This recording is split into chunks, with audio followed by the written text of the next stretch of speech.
one of the best books you can start with is this one called How to Win Friends and Influence People by Dale Carnegie. And I think it's one of the sort of, it is really the sort of godfather of all well, self-help books, but certainly sales books and business books, and it's still as relevant today as it's always been, even though it was, you know, first written in about 1953. And I suppose now that's the only problem with this book, is that the references that he uses are kind of fairly old school, fairly from a long time ago. But particularly if you're American, actually the history part of it is quite interesting.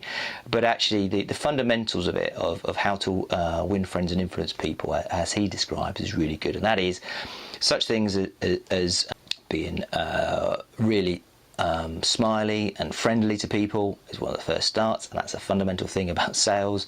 You know, go with an open face and an open smile, and be positive around people, because people want to be and deal with positive people. The other aspect, of course, is you know, things like remembering people's names. They're really important.